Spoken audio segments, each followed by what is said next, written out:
It is a perfect time to bring in Kevin O'Leary. Do these aluminum and steel tariffs concern you? No, obviously all tariffs you should be concerned about because it's escalating trade wars. But let's talk about tariffs in two verticals. Number one, what Trump is doing is looking all around the world, including Canada, and saying, well, it's an imbalance in tariffs, particularly with India, for example. They have some tariffs north of 20% on certain sectors, and he's going to balance that out. So if India is going to tax the U.S. at 24%, reciprocal on the same goods and services in the U.S., that's just making a level playing field. The Canadian thing is different. I think what's going on there is a renegotiation of NAFTA, if you want to call it that, because let's just take aluminum. The reason aluminum, 70% of the imports into the U.S. comes from Canada, is Canada has the cheapest power in North America. You need a lot of electricity to make aluminum. Most of us know that build data centers in the U.S. that there's no power left on the grid. Canadians have it in nat gas, they have it in hydro. So that's really a discussion about an integration of the economies that's beginning. Unfortunately for Canada, we're in a limbo zone there because the government has fallen. And there's no elections for another 6 weeks. So we don't have anybody to negotiate with right now. Trudeau, as you know, has fallen out of favor, doesn't have a mandate with the Canadian people.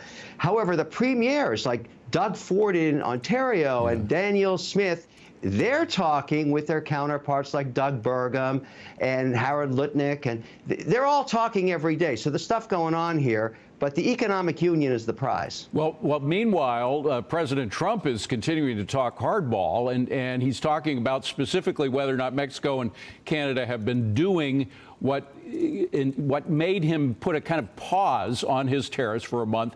He doesn't look too pleased. Let me just play that soundbite and get your reaction. Roll it. You announced tariffs on Canada and Mexico. You immediately got action from both of them on border security and drug interdiction. I did. A lot of action that nobody expected. Is that good enough? No, it's not good enough. It's not good enough. What do you think? I've always said about Trump, you got to distinguish the noise from the signal. The signal for Canada, anyways, is, look, let's talk economic union and ultimately no tariffs in either east or west, north or south. That's a behemoth economy that he's spoken of multiple times. Now, when he says we got to buy the country, make it the 51st state, that gets the Canadians' ire up. They don't want to sell sovereignty, but they are interested in the union. Mexico's different. We've got that whole border situation with illegal immigrants.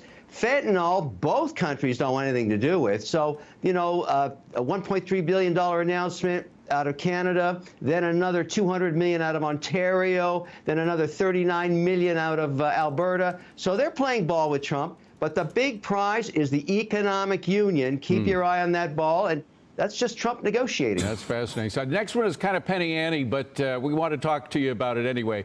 The penny, the United States penny. Donald Trump wants to eliminate it. Stop mining. He says it costs it does cost 2 cents for every penny that you make. So it doesn't seem to make any sense. What do you make of all this? Getting rid of the penny. Well, he's right. It's stupid.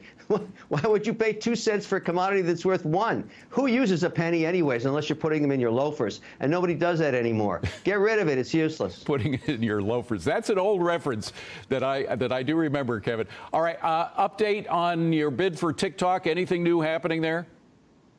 Yeah, there's been a big move. The mandate is shifted over to J.D. Vance. His staff is taking care of it. We know Walsh is involved now. They're filtering through the bids to try to figure out which ones are real. A lot of people announced interest in this deal that are posers, and they're going to figure out who's got the ability to close and who doesn't.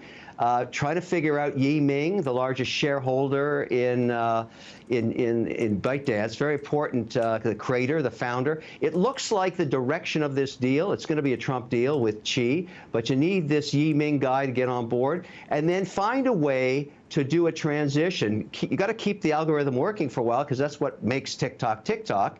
But you know what I think is emerging that no one has talked about yet? This is really interesting.